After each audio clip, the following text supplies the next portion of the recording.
And as always, if you have questions now, please feel free. Otherwise, at any point in time. 질문 혹시 있으세요? Okay, then Oscar, it's yours again.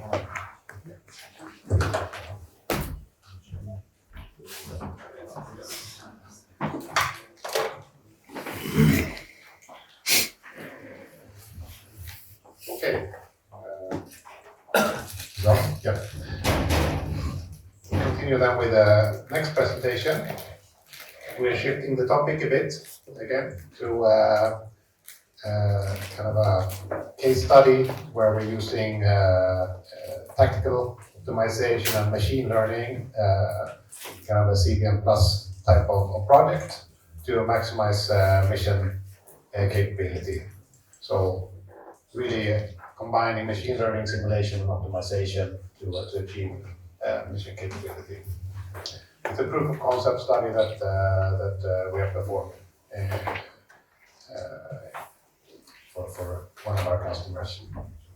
So connecting back to one of the pictures we have seen sometimes before, we're now basically looking at how to reach desired mission capability or mission success rate through optimizing the logistic support for a set of systems.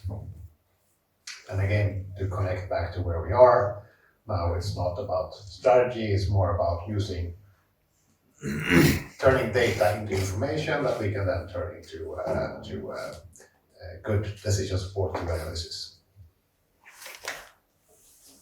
So we can use this conceptual picture also to describe what we're trying to do here, where we have on the y-axis some kind of goodness measure.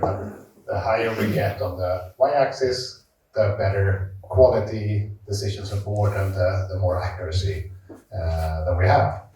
And then we can say, well, we have a toolbox of different methods and approaches to apply to get as good decision support as possible. And then we can divide this into kind of data acquisition techniques like making rough estimates, getting more detailed, use parametrics, reliability, maintainability, engineering, and so forth, to really understand and describe the properties of a system and your support system and so on in the best possible manner. And once you have started using it, you also get empirical data, you can do fracas and so on to get more and more information. So you can say that's really assessing and describing the properties of your system.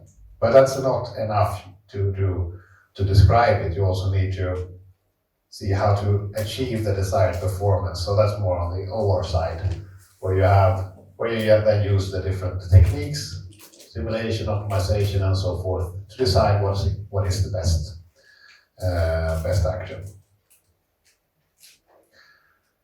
And this now looks like it's a straightforward process, but it's not. It's really a combination where you use these methods and tools together iteratively. It's really a combined toolbox that you apply to get as good decision support as possible. So how does AI and machine learning fit into this? Well, of course, it adds additional capabilities to a toolbox. The machine learning gives us the ability to classify and predict and maybe get an even better description of the problem that we have at hand. And that can give us better decision support in the end. So that's just some background to the program, to the project or the example that we're going to look at. So it's a case study where we're looking to maximize mission capability. So that's kind of the aim. But the additional challenge is that we're going to look at it for new operational environments or new types of operations that we have not done before. So we have experienced data from some environments, but we want to use that as input and make predictions on how how the systems are going to behave in new environments and new operational modes. So then we want to use machine learning to predict failure rates.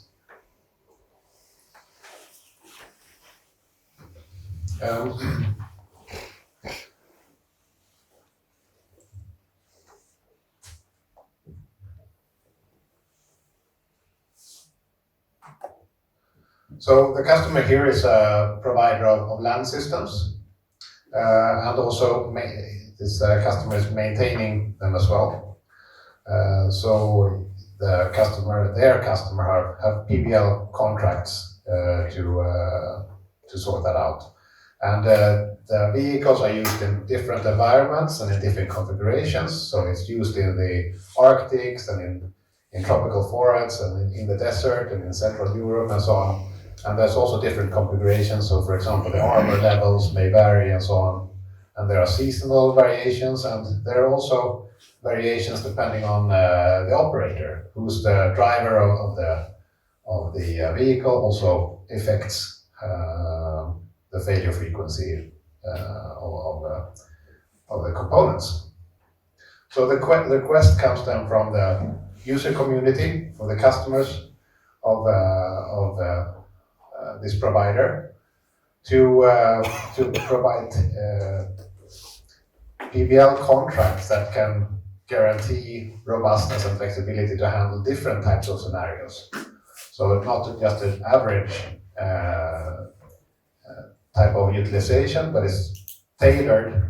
The PBL contract can be adjusted and tailored based on what type of usage that you expect for the systems. And it can be anything from regular peacetime usage and training and so on to conflict scenarios. And in the end, what the end customers want is, of course, then to use this to tailor the support operations and support resources so that you can ensure maximum mission success rate.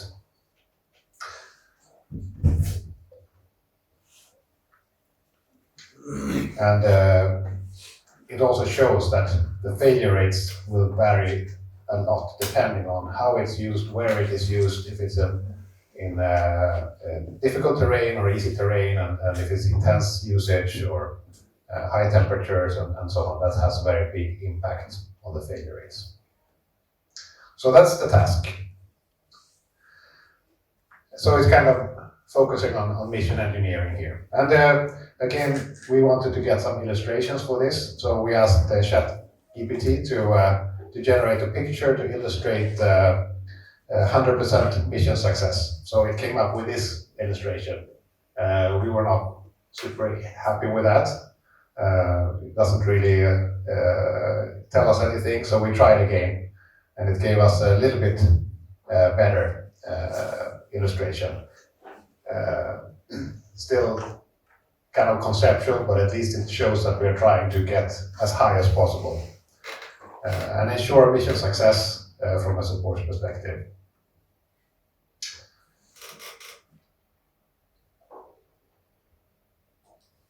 So there are different approaches here. We can do the classical analytical optimization where we use mean values and we get this good approximation. But it will not then reflect the dynamics of the scenario.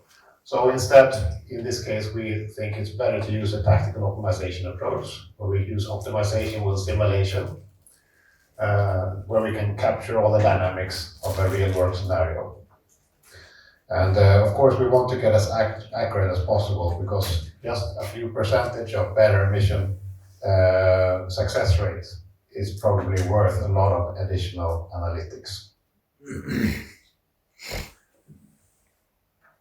And we come back to this example where we really can use simulation then to describe what outcome we can expect and simulate what mission success rate that we will get for different scenarios.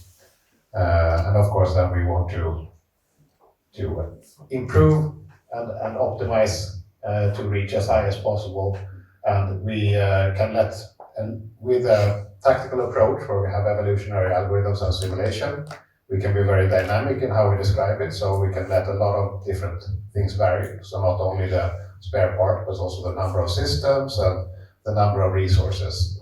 And the end goal is, of course, then to maximize mission success, but at the same time, we can set other restrictions and minimize not only cost, but also weight and volumes and total number of items. But to achieve that, we really then need to get good description of the input data. So now we go back to the problem at hand, where we want them to look at new environments with unknown failure rates.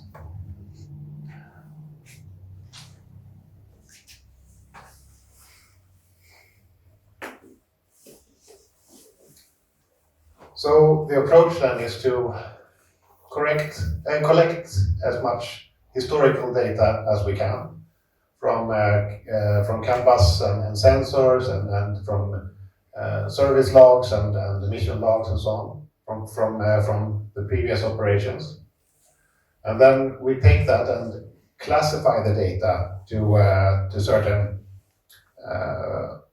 types of operations, and also select a number of variables that we want to check. So for example, the operations may differ in terms of speed, what type of terrain, if it's flat or if it's hot weather, and depending on what type of operator experience we have and so on. And then we want to use the existing experience data to predict failure rates for new environments and try to predict how those factors will impact failure rates, and then use that as input to optimize cost-effective support with OPUS. So if we then look again here, we're gonna use that machine learning approach with classification and prediction to improve the type of data and to get more specific predictions of failure rate as input for our optimization.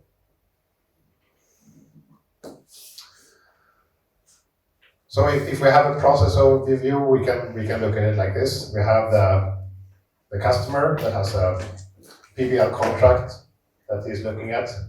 And of course, you want to make a satisfied customer and reach the target for the predicted usage. And then wants to understand, okay, for this type of usage, what will it cost to ensure that I provide the support services that are needed. So then we need to describe then the operational details and get a prediction of the new failure rates that are relevant for that, and use that as input to estimate the cost of maintenance. So here we can see more detail than what is the intention, that we take the mission logs and the service logs and maintenance logs and the failure codes and sensor readings from the CAN bus, and we import that into kind of a translator that we hand over to a classifier that makes this categorized and connected to different types of operational modes, and then use a mapper to get further mapping of the information, and then a training set to gradually translate that into information that can use as inputs for the predictor. We will look at that a little bit closer. The first step then is to take all the readings that we have from the historical scenarios and use that as classification to take all those observations and tie those into a multidimensional space and assign each point to a certain category like this. So here we have really simplified it. Normally we will have many different dimensions and many different parameters, but to simplify and illustrate it here, we only have 2 parameters, speed and temperature. So we have taken 8 different example points for each operational ID to use those as kind of describe each category, and based on those, then we can use that to categorize all the different other readings into 6 different operational IDs here. You can see at the right there is high utilization, heavy terrain, and all the way down to low utilization and light terrain. And then use that as the next step to map that out and to build and use regression to kind of use the existing readings to make predictions for how those new operational modes and new operational environments will result in new failure modes. So here we have an example again with simplified with just 3 different dimensions, where we have one plane, which is the green plane, that's the actual readings, and then we have the yellow plane, which we have removed the readings from one point and see that the red point there is the prediction of the failure rate for the heavy utilization in high terrain. So we can see that this is one evaluation point where we can see how well we are able to predict, and then continue to add, train the algorithm and get better accuracy. So at the end, we use this to predict the failure rate based on all those different variables, and we have a much more complex picture than this, where with many more dimensions. But in principle, this is how it works. So to summarize, we start from a support contract. We do the modeling. We can use that to form a contract model and estimate the contractual cost for performing for each scenario. So gathering information like that from the different operational IDs, we can log that, label that, and use that as a training set for the predictive model. So taking this picture again, this didn't turn out as exactly as we wanted. To talk about the challenges in this project. Data is, as usual, the challenge, and we realized that we need to be able to get good enough or really good accuracy. We need a very big fleet or a very long history. So the model and the method in itself was successful, but we learned that to get enough data, we need very long history or a massive fleet. And there were also other challenges that we needed to really get the best possible amount of data. So there are 6 or 8, 7 different countries using these, and it was always complex to get sharing of data from different nations because it can be sensitive. So that's also an important thing, collaboration and data sharing. It was a challenge. And it's not always that they wanted to give access to the manufacturer as well.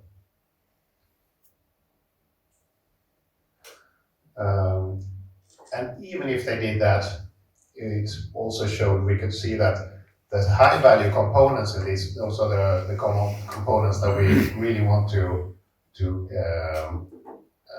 focus on, those are also high quality, so they don't really break often enough to get enough data for the machine learning.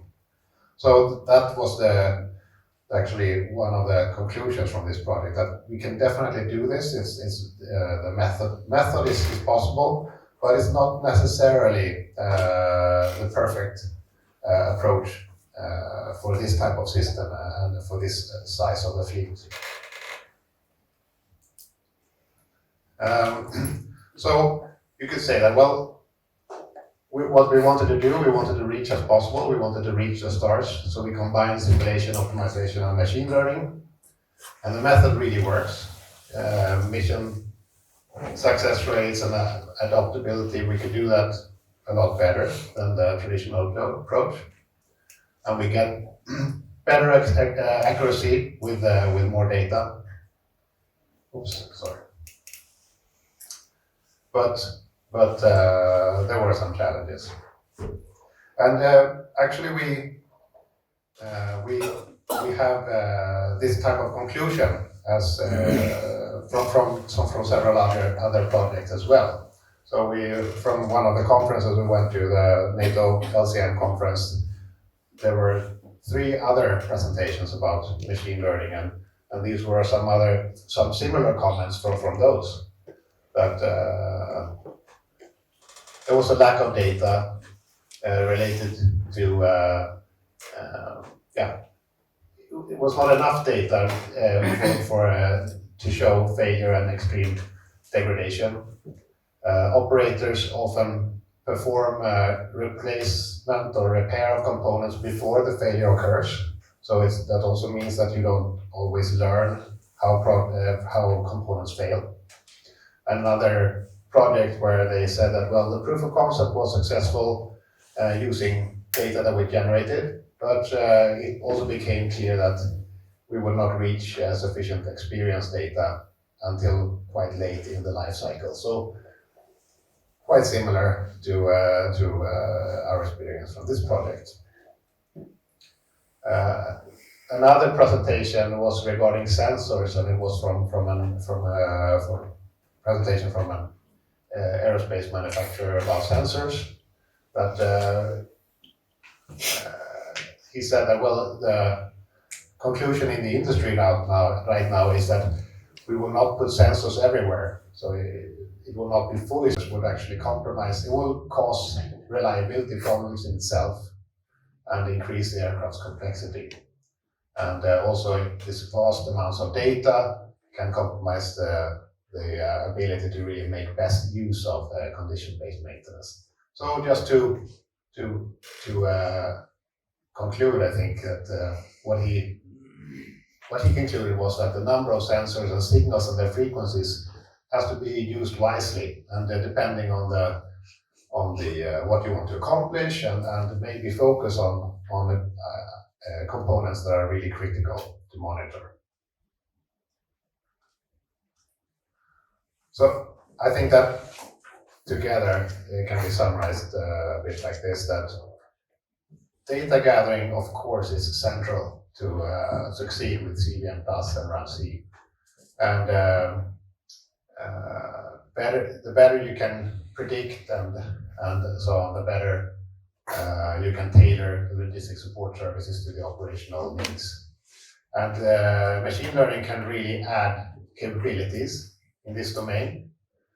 It's part of the toolbox, and it can use the right way and in the right projects. It can really help get better accuracy. But it's good to also balance the hype a little bit. That it's not necessarily a magic new solution to everything. The old methods compared with the new ones are normally the best way to go, and that you use the complete toolbox and think wisely about what mix of tools that you should apply to achieve the objectives. And of course, this type of case study is only one example of how to use AI in our domain. As Marcus showed before, there are AI methods that can can be applied in all phases of, or all stages of that decision support chain.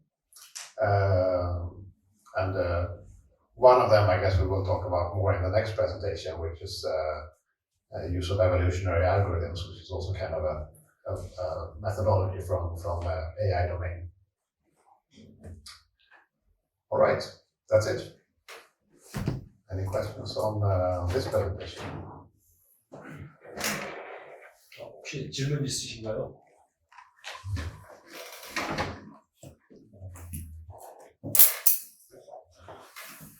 오케이, thank you.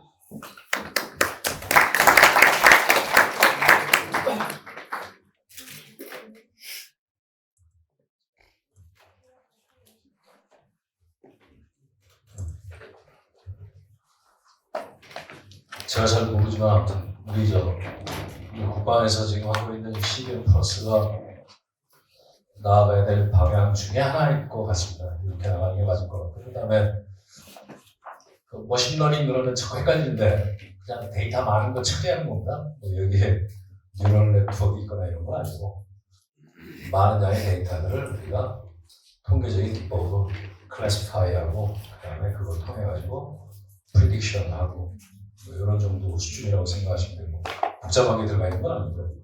그래서 어찌됐건 지금 현재 우리 국방에서도 CBM 플러스라는 걸 하고 있거든요. 그걸 하고 있고 그 다음에 센서 데이터를 수집하고 이렇게 얘기는 하고 있는데 그거에 대해서 구체적으로 어떤 식으로 데이터를 처리하는지에 대한 어떤 표준화는 아직 안 나오고 있어요.